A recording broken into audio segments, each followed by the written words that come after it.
U.S. Congresswoman Nicole Malliotakis represents New York's 11th District, and she is one of the young Republican women who swept into Congress last year, and it sure looks like there could be another wave coming in November. Congresswoman Malliotakis says that facts are facts. Gas prices have doubled since President Biden took office. President Biden's anti-American energy policies are to blame, but Republicans, well, they actually have some solutions to fix it. Would you please welcome back to the show, Congresswoman Nicole Malliotakis.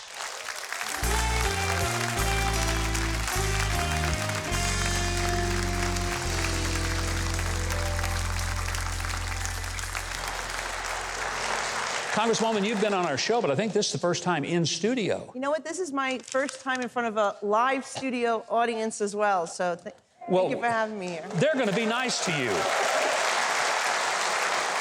Well, there's nothing like being able to see the people that appreciate what you do, because I know that sometimes when you're in Congress, it's not like you're walking around in a city that loves conservative Republicans very much, right? You mean New York or Washington? Well, either one of them, come to think of it. Yeah, you represent New York, so you are an endangered species in every way, aren't you? I am. Well, there's 12 members of Congress from New York City. I'm the only Republican out of the 12. We've got AOC. We may have Bill de Blasio next year, depending on how things work out this year's election. But I took this seat from a Democrat, and the reality is the people in my district don't believe what the rest of New York City believes. They want someone who's going to be fighting for lower taxes, for more affordable quality of life, that's going to really resolve some of these energy issues. And the Republicans, as I said, we do have solutions. A lot of them is just undoing what this president has done, quite frankly. I think that there's real hope for that. Last night, or this week, on, I guess Thursday night was the first night of the televised hearings. They're doing them in prime time. It's clearly a highly produced television show. Do you think the American people honestly care about the president who hasn't been in office in 17 months and this investigation that they're putting together with tightly edited videos? I'll say that I think the American people, what they really care about is why it's so expensive to live in this country right now, with food prices soaring, gas prices soaring, the fact that shelter is soaring, everything because of what the Democrats have done. And this is clearly a distraction. And remember what they did when they tried to impeach President Trump. What happened? They weren't paying attention to our adversaries, and China unleashed a virus on the world. The same thing's happening here. This is a distraction instead of facing the real issues that we need to resolve as a nation. And Nancy Pelosi won't bring anything up that actually deals with what the American people want them to deal with, which is to address inflation, address the supply chain. And that's unfortunate because, like I said, when we flip the House, we're going to have some serious proposals out there. And I think that you're going to be very pleased with at least what the Republicans in the House will be doing. I can't say, what's going to happen in the Senate and the White House. This week was also a very potentially tragic week. Supreme Court Justice Brett Kavanaugh, an attempted assassination on his life. Guy comes from California with a gun, a knife, zip ties, pepper spray, intentionally going to Brett Kavanaugh's house to murder him.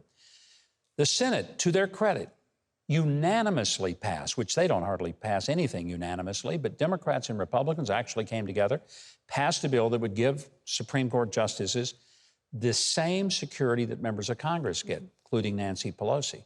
Pelosi won't bring it up and said, oh, everybody will be okay over the weekend. Why won't she bring up something that should be without any controversy? Yeah, it should have been done immediately. If it's a Democrat-appointed justice, I'm sure it would have been. But that's the double standard, that's the hypocrisy that we're dealing with each and every day. Nancy Pelosi walks around with her own police detail, and guess what? So does Alexandria Ocasio-Cortez, who wants to defund the police. And so see how they want to enforce some laws, they don't want to enforce other laws, they want to protect some people, they don't want people to have police in their own communities. They're looking to cut funding from our police officers, like in New York City. Yet they walk around with their own police detail. And I don't know why she would not bring that bill up for a vote. I mean, it really is a threat, but it also goes back to why it's so serious that we investigate the breach of the Supreme Court. How come that's not a hearing that we're having right now? See, the things that the American people... Yeah, very good point. Great point. Just like the failed withdrawal of Afghanistan, with 13 American service members were killed. Just like our tax dollars going to the Wuhan lab. Yeah. How come these are not the things that they want to hold hearings on? Because I believe that's what the American people want to know. They want answers to that, right? Absolutely.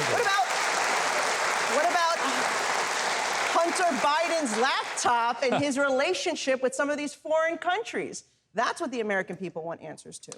I know that you are optimistic about flipping the House, putting it in conservative hands this fall, and hopefully the Senate. But you still will have a tough time because the president will veto legislation that you pass. But what will be the benefit if there is a Republican control of the House and Senate, even if it can't be signed by an executive? Let me say this. The reality is we stopped anti-police measures that they've put in place in New York City, and we've stopped it here to make them national federal laws.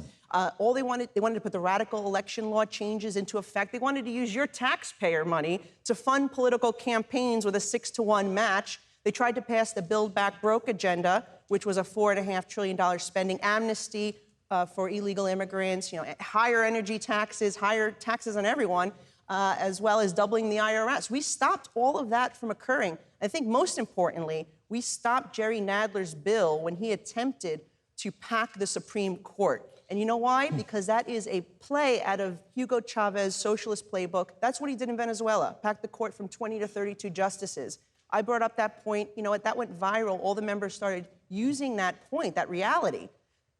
Talk about undermining the Constitution, right? Yeah. And the Supreme Court. We were able to stop those things from happening, and we're in the minority. So when we get into control, we'll be able to push back even more, but hopefully we'll be able to put this president on the spot. If we do pass legislation, that he'll have to adopt some measures. Well, we're thrilled you're here. It's always fun to visit with you. It's much more fun to have you here in Nashville, and come. We hope you'll do it again.